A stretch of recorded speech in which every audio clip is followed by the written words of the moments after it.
el centro de la predicación de Elena White fue Cristo. Ni siquiera fue el tiempo del fin. Definitivamente estoy de acuerdo con las declaraciones del doctor Moral, 100%, y también con las declaraciones del pastor Iván. Una de las primeras reglas que creo que eso es bien importante tener en cuenta a la hora de interpretar la Biblia, los escritos proféticos, es que la Biblia se interpreta a sí misma. No sé si el doctor Moral tendrá alguna otra sugerencia. Yo quería enfatizar un poquito, por ejemplo, la frase que has dicho, y felicito que la hayas dicho como primero, ¿no? Que la Biblia se interpreta a sí misma, ¿no? Pero es bueno, tal vez, decir, si yo tomo la Biblia en mis manos, mire, la estoy levantando aquí a ver si se ve, y yo le digo, Biblia, interprétate, porque tú te interpretas a ti misma, ¿no?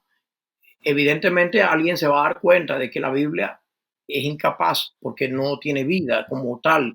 Hasta algunos pueden llegar a idolatrar la Biblia, lo cual sería hasta bibliolatría. ¿Ves? Hay personas que creen que porque ponen la Biblia abierta con una vela encendida les va a resguardar.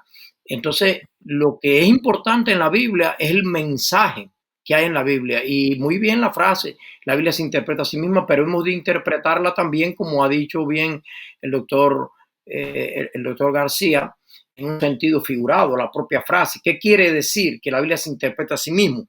Noten que aquí Pedro dijo, en segunda de Pedro 1, 20, dice, entendiendo primero, ante todo, dice él, que ninguna profecía de la Escritura es de interpretación privada, es decir, que yo no la debo interpretar. Ni siquiera los profetas lo hicieron.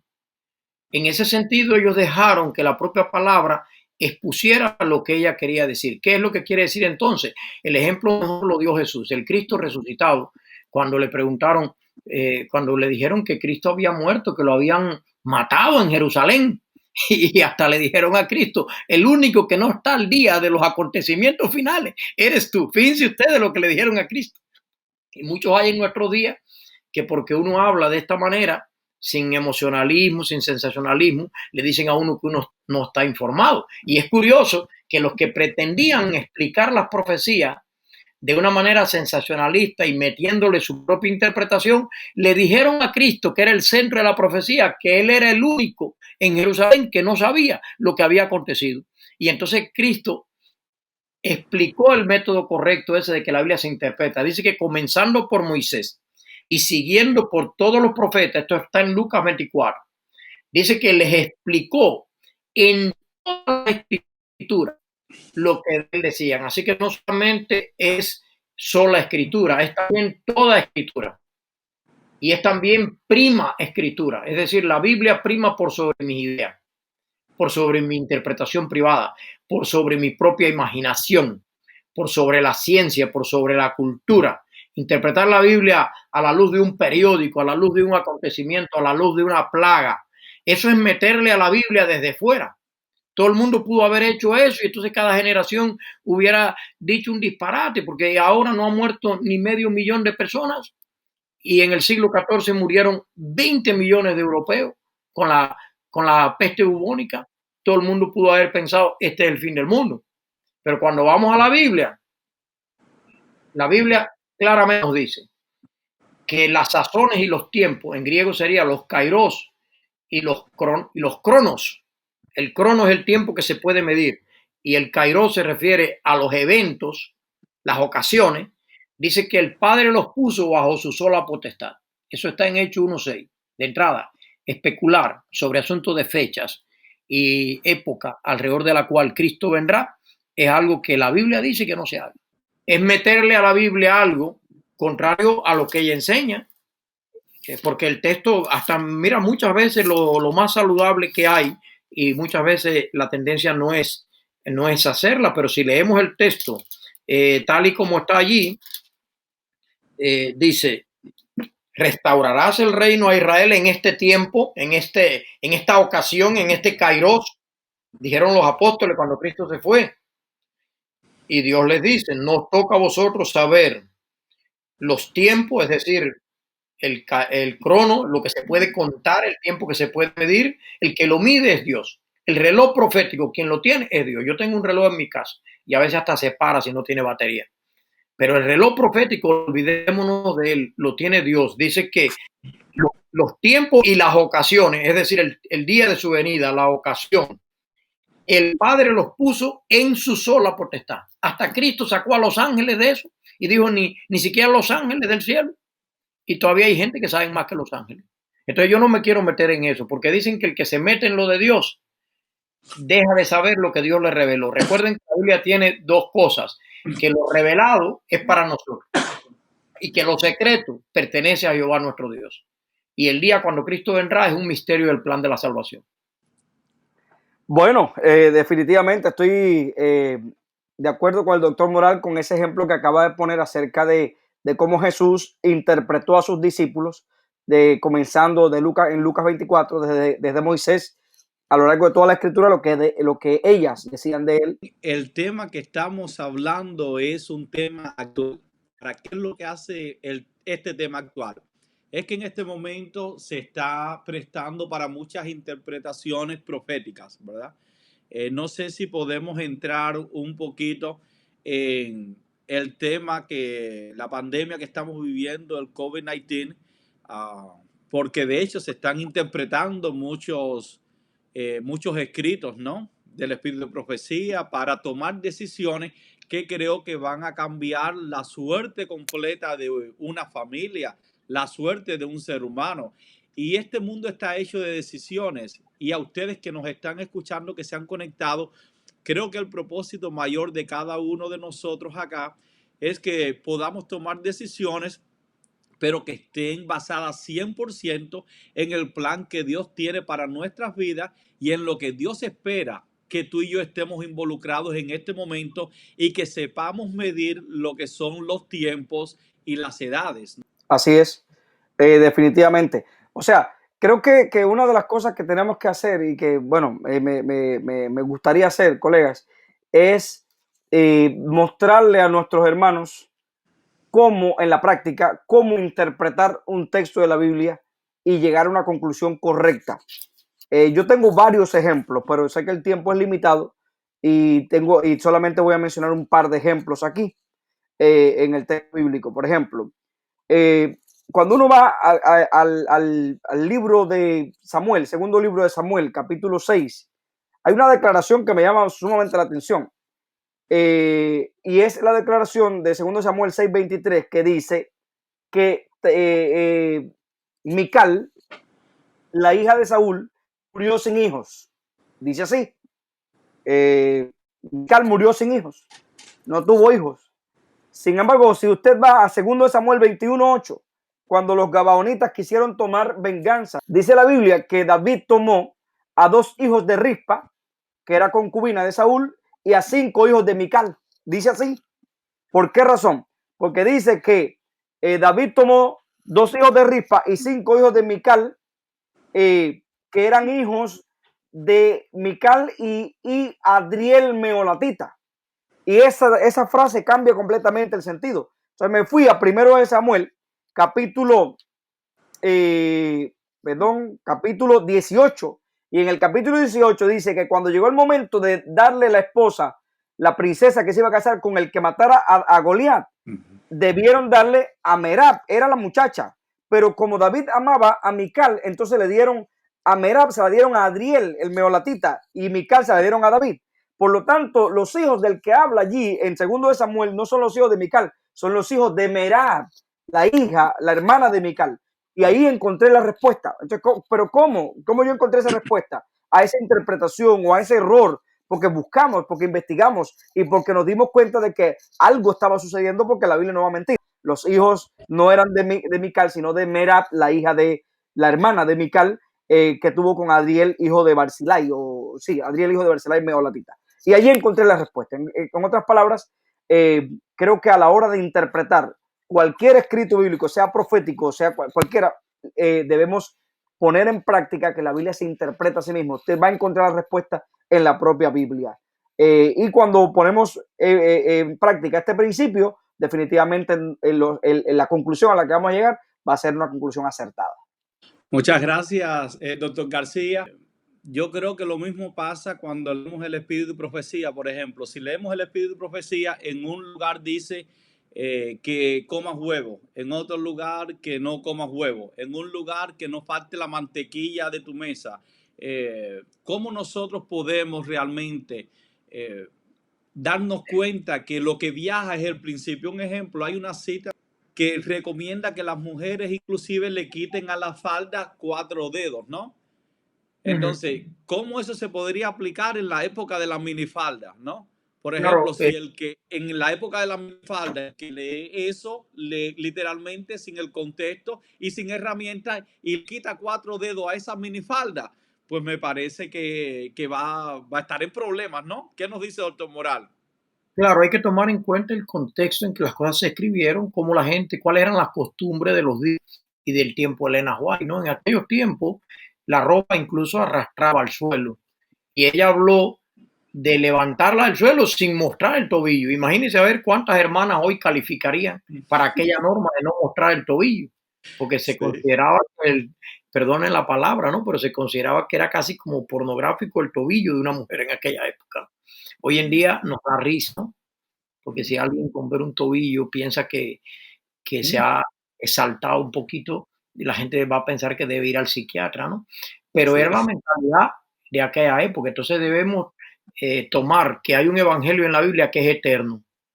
Los principios del evangelio son eternos. Se anunciaron en el Edén y van de Edén a Edén. Pero también la Biblia habla de la verdad presente. Pedro menciona la verdad presente.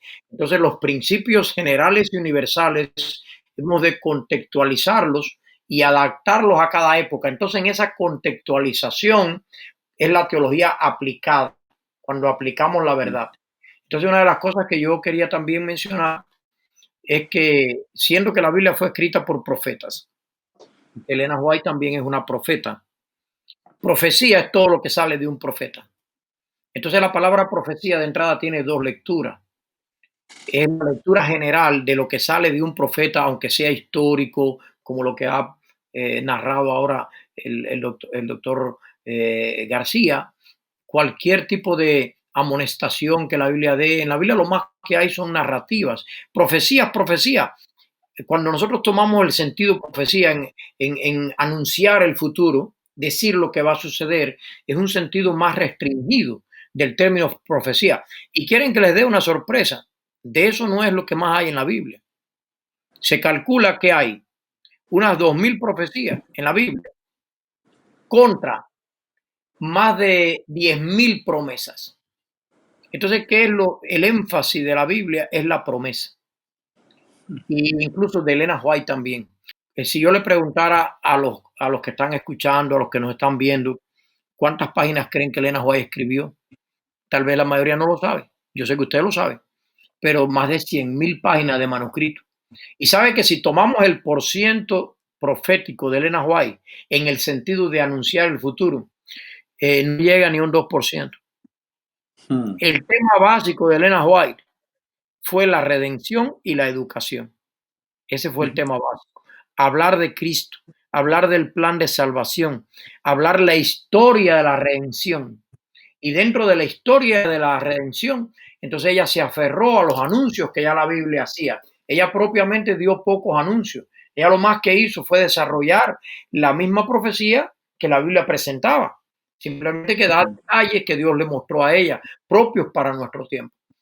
O sea, doctor Moral, que estamos hablando que muchas personas a veces nos concentramos en lo que le llamamos teoría de las orillas, ¿verdad? Por ejemplo, Buscamos las cosas que ella habla poquito y hacemos toda una teología en eso e eh, ignoramos los temas grandes. por ejemplo, cuando Mateo va a fundamentar que Jesús es el Cristo, toma 5 pasajes del Antiguo Testamento y dice que una virgen dará a luz un hijo, pero cuando usted busca en Isaías 7:14, eso se cumplió en los días de Isaías y no parecía que era una profecía, pero Mateo le encontró un segundo cumplimiento. ¿Se dan cuenta? El cumplimiento que tuvo en los días de Isaías no fue el mismo que tuvo en los días de Mateo.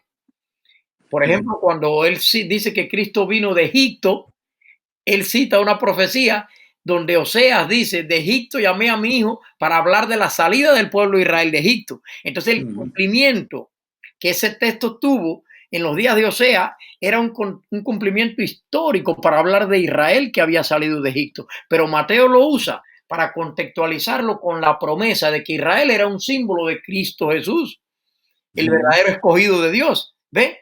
Entonces tenemos que buscar los distintos niveles a veces que hay en la Biblia. Hay tipología, toda la tipología apunta a Cristo. Hay promesas, toda apunta a Cristo.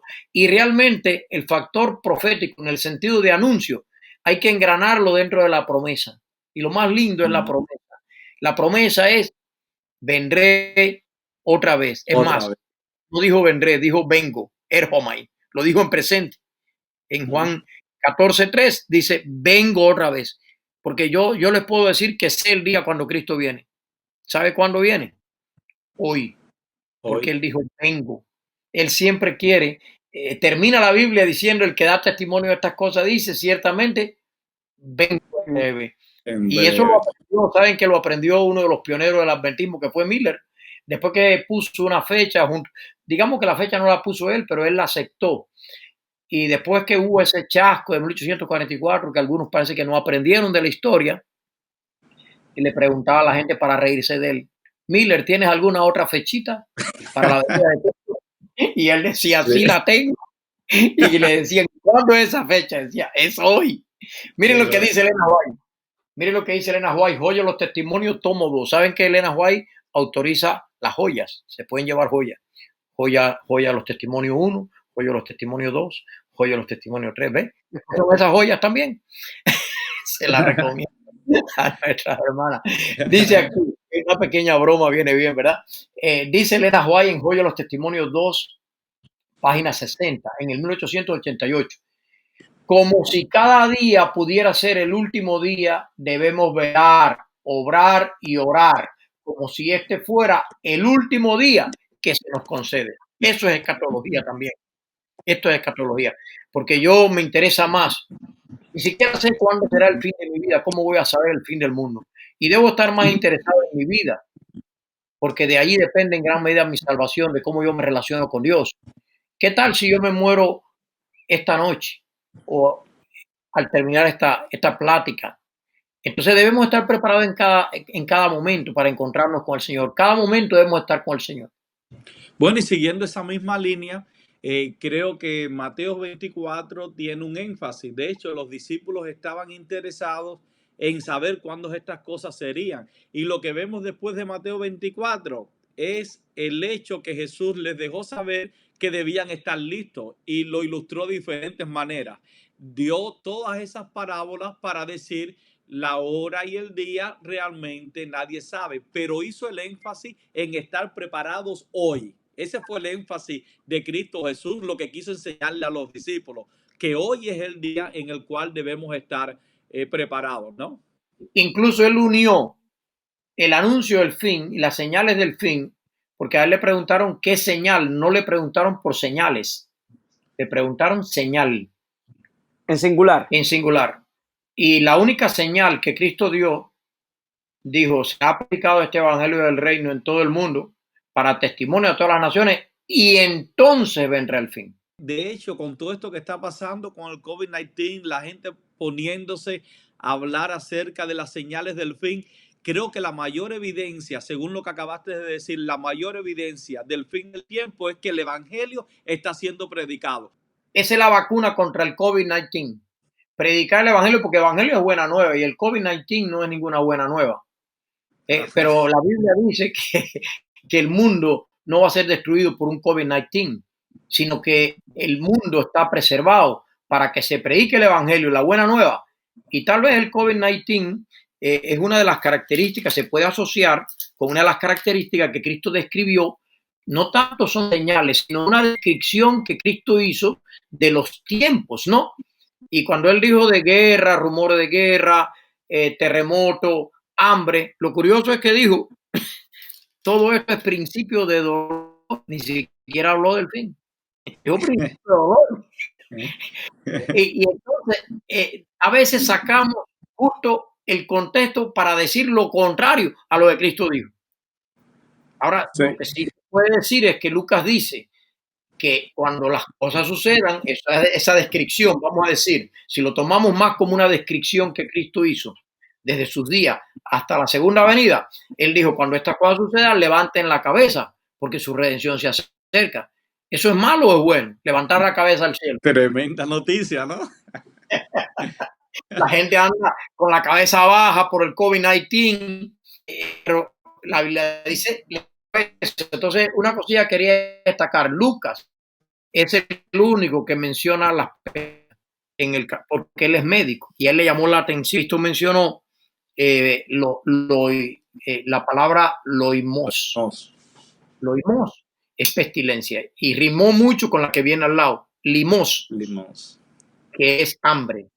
Enfermedad, la gente se queda sin empleo, pierde la salud y entonces viene el desempleo y hay hambre, lo que está pasando ahora, las dos cosas.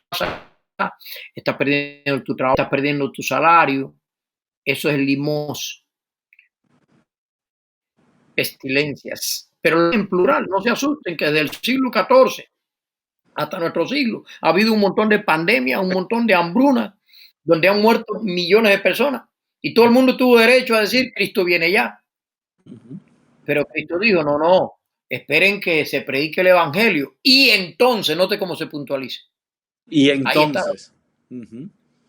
No dice pestilencias y entonces, no dice hambres y entonces, no dice guerras y entonces. Pero dice, será predicado este evangelio y entonces. Entonces vendrá el fin. O sea, de hecho podemos decir que esto que está pasando acá, no con la pandemia, no con el COVID-19, con la predicación del evangelio, yo creo, me atrevo a decir que jamás se había visto antes en la historia. ¿Qué nos dice, doctor García? Bueno, definitivamente el evangelio se está predicando a velocidad tremenda bueno, creo que la visión que tuvo Juan, en un sentido simbólico, donde dice en Génesis 14, y volar por el medio del cielo otro ángel que tenía el evangelio eterno para predicarlo a todos los moradores de la tierra. Definitivamente esto es un cumplimiento profético delante de nosotros, porque el evangelio se está predicando a una velocidad tremenda. Cómo las redes sociales están cargadas de predicación a toda hora.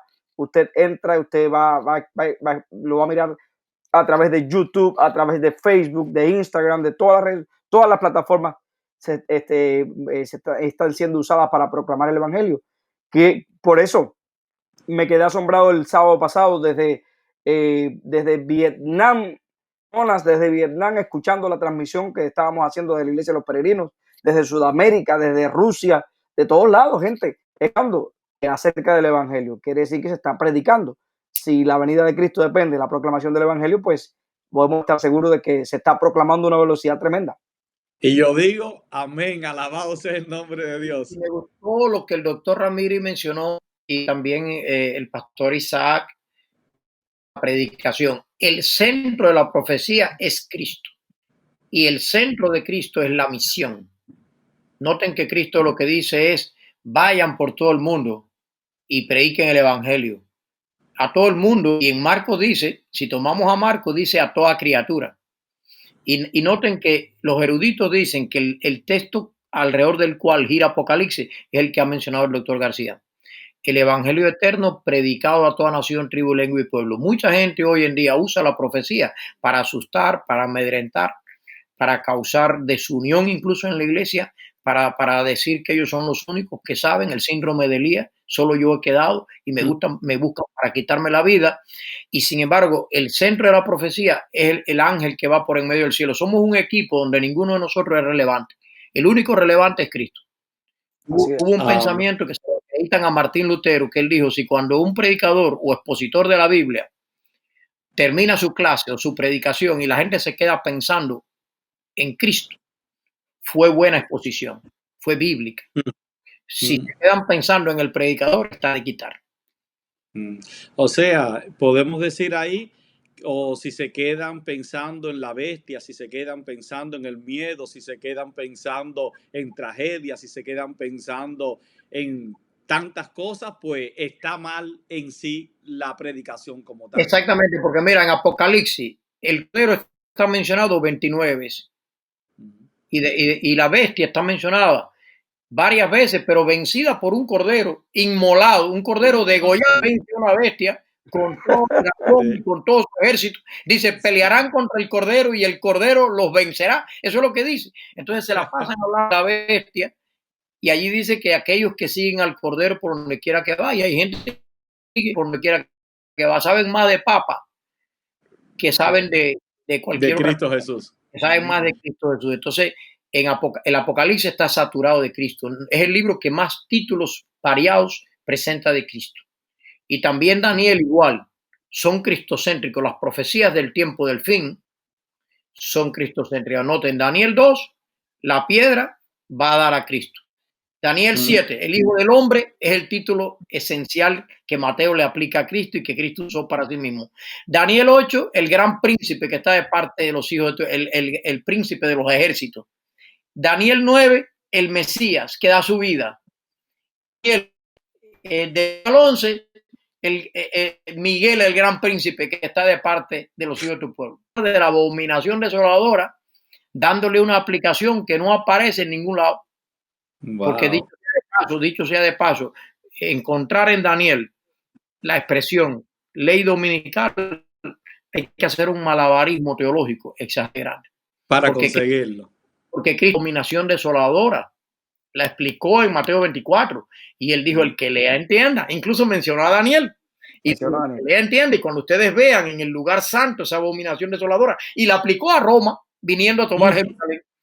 Viniendo a tomar Jerusalén. Entonces, de ahí, doctor Moral y Pastor Ibarra, de ahí entonces tenemos que mencionar, es mención obligatoria lo que tenemos que hacer aquí acerca de cuando Elena de White recomienda salir de las grandes ciudades. Usted acaba de hablar, doctor Moral, de la ley dominical, y creo que esto nos gustaría, el tiempo se nos ha ido velozmente, pero no me gustaría que terminara este programa sin antes hablar a nuestros hermanos en cuanto a Elena de White y cómo interpretar las citas que ella dio o que hay en sus escritos acerca de salir de las grandes ciudades. Hoy día, basado en esta misma pandemia, hay mucha gente que están temerosos, están preguntando incluso, ¿ya será el momento de salir?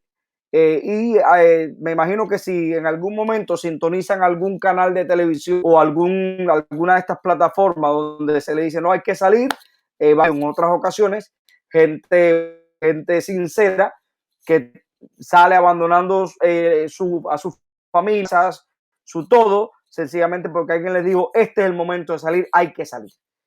¿Cómo interpretar estas citas, doctor Moral, Pastor Ibarra, acerca de cuándo salir, por qué salir y cómo salir? Tengo aquí una cita de Elena White para que vean que a mí me encanta usar a Elena White. Hay dos extremos con Elena White. Un extremo de Elena White es rechazarla, siendo que es una mensajera que Dios mandó. Eso sería un extremo, no es bíblico. Porque la Biblia dice que Dios dio pastores, maestros, profetas, hasta que todos lleguemos a la unidad de la fe, y no hemos llegado todavía a esa unidad de la fe, porque si no Cristo ya habría venido, al varón perfecto, no hemos llegado, eso está en Efesios 4, así que el primer error sería rechazar a Elena White. Ahora el segundo error es llegar a darle un rol más allá de profeta, es como endiosarla, como llegar a convertirla a ella en una especie de semidiosa. Incluso yo diría que otro error de lo que tenemos que evitar es compararla con la Biblia. Ella dijo, porque aunque sus escritos son proféticos, no es la Biblia. Mira, ella dijo esto, de que sus escritos eran menor. Correcto. Para alumbrar la luz mayor. Y yo creo que si alguien cocina el arroz en el mechero, como el mechero, la fosforera, en algunos países le llaman de otra manera, una luz menor es para encender la mayor. Entonces el objetivo de Elena White era hablar de Cristo y hablar de la Biblia. Pero tomando la cita que mencionó el pastor García, ella dice aquí, en Eventos de los Últimos Días, la página 124, dice, no está lejano el tiempo en que como los primeros discípulos seremos obligados a buscar refugio en lugares desolados y solitarios. Y dice, así como el sitio de Jerusalén por los ejércitos romanos fue la señal para que huyeran los cristianos de Judea, así la asunción de poder por parte de nuestra nación, los Estados Unidos, con el decreto que imponga el día de descanso papal, será para nosotros una amonestación. Entonces, mire, ahí aparece otro entonces. Miren qué bíblica era ella, como en Mateo 24:14. Entonces será lo menciona en futuro, el tiempo de abandonar las grandes ciudades. Ahora yo pregunto, ¿han visto ustedes que el gobierno de los Estados Unidos impuso la ley dominical? ¿Lo han visto? ¿Está impuesta en algún lugar? Los discípulos no necesitaban que les dijeran que Jerusalén iba a ser rodeada de ejércitos. Ellos lo veían con sus ojos. En el momento que ellos lo vieron, esa es la señal. Y el problema es que todos esos que van buscando, desde que yo nací en la iglesia adventista de cuarta generación, y siempre que iba a los congresos venían un montón de predicadores que me hacían creer que ese era el último año y que el Señor ya venía, y uno tenía que vivir siempre en ese sobresalto, ¿no? Porque ni siquiera lo enfocaban de la manera, como dice la Biblia, la bienaventurada esperanza, lo enfocaban desde el punto de vista que nadie está preparado, que esto es una catástrofe, que tenemos que estar el día entero así como conturbados, y eso es lo que dice Pablo que no se haga, porque dice, nadie os conturbe en ninguna manera, en 2 Tesalonicenses capítulo 2. Y en San Juan capítulo 14 Jesús dice, no se turbe vuestro corazón. Entonces, siendo que estas señales no se han cumplido, lo que ella ha dicho, hay que respetar lo que ella dijo. La ley dominical no se ha impuesto. Entonces, eso es lo que significa Jerusalén rodeada de ejércitos. Correcto. Entonces hay un montón de cazadores de señales que siempre andan con periódicos y con noticias que nadie tiene, que ellos solo saben. Y doctor Moral, perdón que le interrumpo, a mí me gusta mucho el campo, a mí personalmente soy del campo y me gusta el campo. Y el hecho de decir que no es el momento de salir de las grandes ciudades por lo que usted acaba de expresar tan acertadamente, no quiere decir que estemos en contra de la vida en el campo, pero yo creo que ella enfoca la vida en el campo como un método educativo más bien. Tiene muchas otras citas en ese sentido.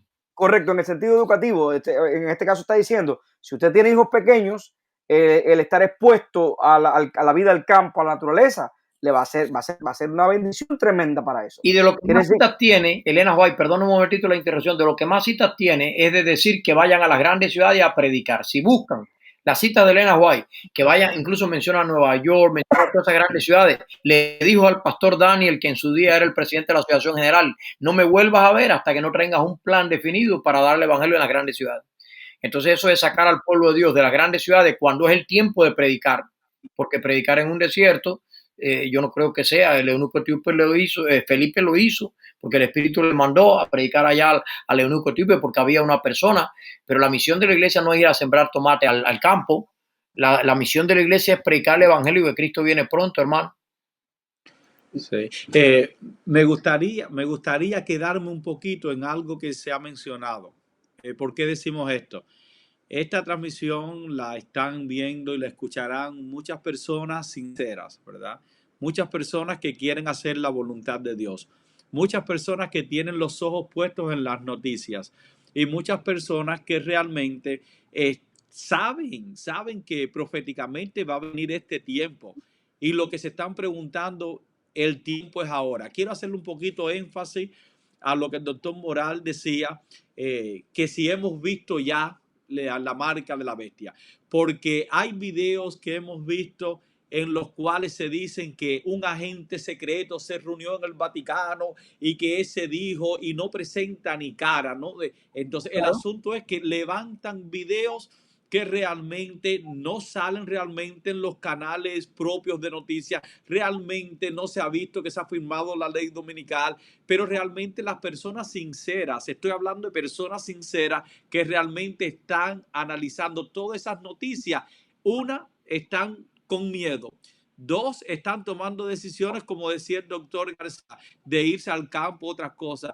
Y por último, creo que lo más importante es que están perdiendo de vista lo que Cristo Jesús está tratando de hacer ahora, como hemos dicho, predicar el evangelio. Doctor García, doctor Moral, ¿qué podemos decirle para esas personas sinceras que realmente se encuentran un poco alarmadas en este tiempo?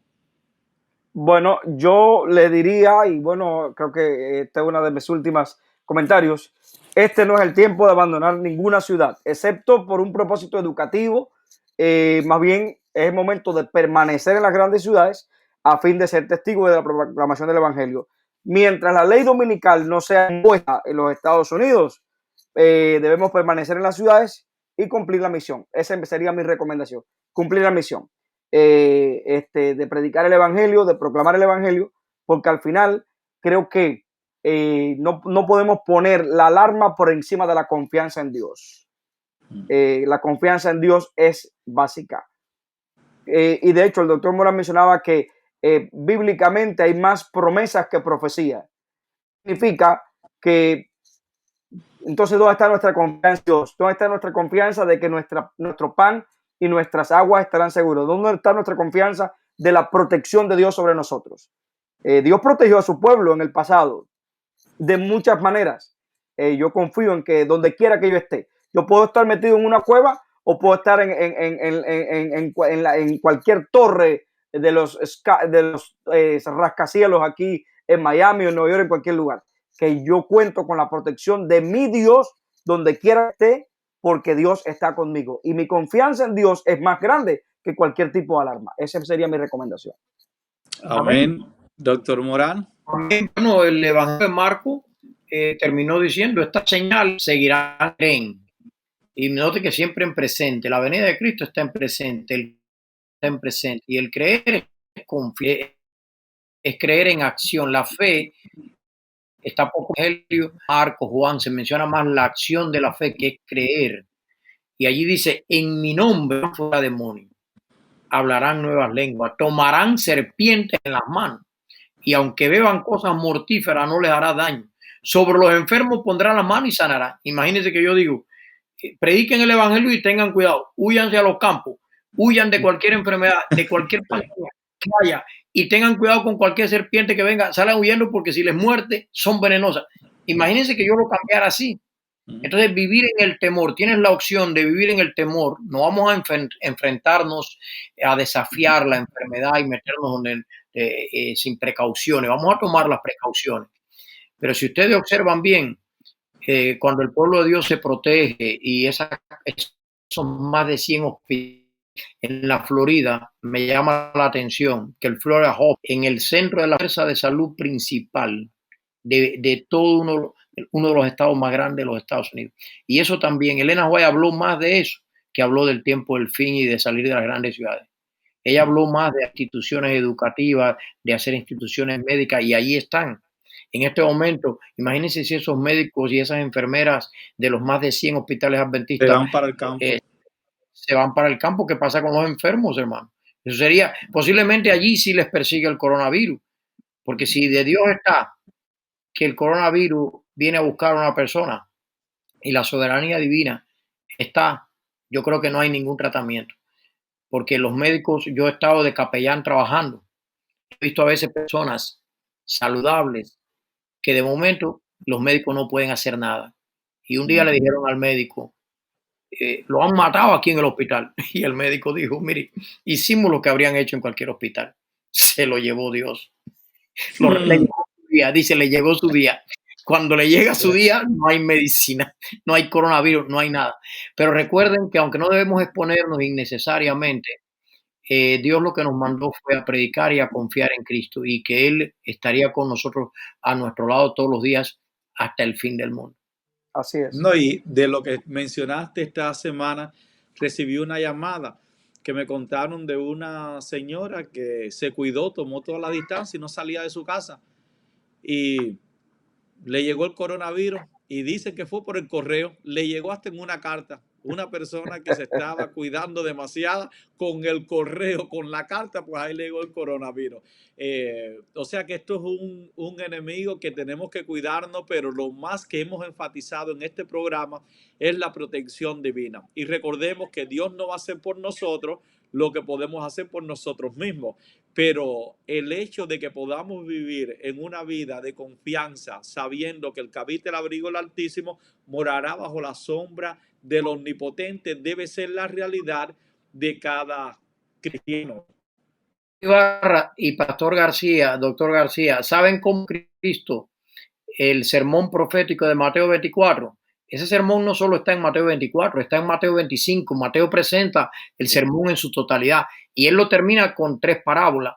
Y la penúltima parábola es la de los talentos. Dice, para el tiempo del fin, lo que hace falta, aparte de velar y orar, es una vela activa, es usar los talentos. Y al final termina diciendo, para concluir, espero y saliste huyendo para no contagiarte el coronavirus. Eso es lo que dice, ¿verdad? Estuve en la cárcel y te acercaste porque tenías miedo que una respiración mía te fuera a agarrar. Yo sé que nos tenemos que proteger, pero ponte la mascarilla y todavía visita y todavía ayuda al hermano tomando las precauciones y cuidando las leyes. Cuando se abra el país de nuevo, poco a poco se va abriendo, no hay nada más esencial que la predicación. No hay nada más esencial que los que somos los centinelas de Sión. Entonces yo creo que Dios nos va a ayudar en este tiempo, nos va a ayudar como pueblo de Dios a comprender cuál es nuestra misión. Y está ayudando a la humanidad a despertar, porque si hay un versículo en Isaías que dice que cuando los juicios de Dios caen sobre la tierra, los moradores del mundo aprenden justicia. Y yo creo que ahora es más fácil hablar de Dios y que la gente te escuche. Así es. Que hace un tiempo atrás. Entonces, recuerden ustedes que aunque Dios no manda la pestilencia, Dios muchas veces la permite y dice, mi gran ejército, cuando habló de las langostas, del saltón, del revoltón, Él no las mandó a destruir, pero sí lo permitió y dice, mi gran ejército que envié contra vosotros. Con una lección educativa, Dios no abandonó el mundo. Dios lo que nos está es llamando de distintas maneras, llamando a cumplir la misión y a estar más entregados a Él en el cada día con Cristo. Estoy con vosotros todos los días hasta el fin del mundo. ¿Será que tú también lo estás con Él? Gracias, doctor Morán. Gracias, doctor García. Creo que se ha aprovechado muy bien.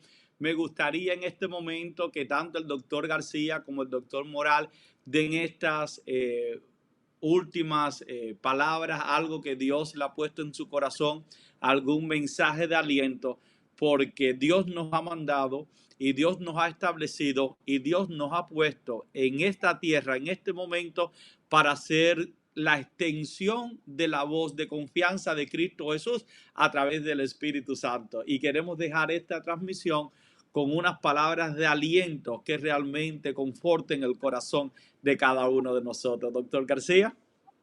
Bueno, para mis hermanos y amigos, que tu confianza y tu esperanza en Dios sea mucho más grande que tu ansiedad y que tu preocupación. ¿Por qué? Porque Dios, como decía el doctor Moral, está con nosotros. Jesús lo prometió todos los días hasta el fin del mundo. Así que Dios te bendiga, que Dios te guarde y siente el abrazo del Todopoderoso que está contigo. Muchas gracias, doctor García. Doctor Moral. La Biblia termina diciendo, el que da testimonio de estas cosas dice, ciertamente, vengo en breve. Ahí está el presente de nuevo. Vengo en breve. Cristo dijo en breve, yo predico. Dos errores también. Decir mi Señor se tarda en venir y decir mi Señor viene mañana. No diga mañana. Y vengo pronto, vengo en breve. Porque eso fue lo que Él dijo. Eso es lo que Él nos mandó a predicar y por 2000 años la iglesia lo ha estado predicando. Y ahora el evangelio no lo debemos cambiar. Debemos continuar el evangelio porque vengo en breve. Que el Señor pueda llenar tu corazón en este momento con el gran evangelio. Amén. Muchas gracias y a cada uno de ustedes que se han comunicado, a cada uno de ustedes que han compartido este mensaje. Deseamos que la bendición del Todopoderoso pueda descansar sobre uno de sus familiares. Dios los pueda proteger, que Dios los pueda guiar, que Dios les pueda enseñar el camino y que al analizar los escritos podamos tener la iluminación de su Santo Espíritu, pero también el consejo de aquellas personas que Dios ha puesto como atalayas también en este tiempo. Los hemos saludado en nombre de Doctor García, de sus iglesias en el área de Miami y de Éfeso, con Trigade, Doctor García, y a su conferencia, nuestra conferencia Southeastern, el Doctor Moral en la Universidad de Oxford, y ha sido un privilegio para mí también conectarme desde la Universidad de Oxford, y en este momento quiero dejarles con un saludo y una invitación de nuestro querido pastor Orelvis Herrera en la Universidad de Oxford. Muchas bendiciones, linda familia. Soy el pastor Orelvis Herrera. Trabajamos para el Departamento de Inscripción de la Universidad de Oxford y también trabajamos como pastor asociado para el Ministerio Hispano llamado Hola. Es una bendición para mí estar en esta universidad. Es una universidad que abre las puertas para los hispanos. Fue fundada en el año 1896, haciendo realidad el sueño de Dios a través de su sierva Elena White. Desde ese entonces hasta la fecha, esta universidad tiene a Dios en primer lugar. Hoy ha abierto las puertas a los hispanos y somos una linda familia que glorificamos el nombre de Dios. Estaremos abiertos, dispuestos todo el tiempo para servirles, servir a Dios y servir a la humanidad.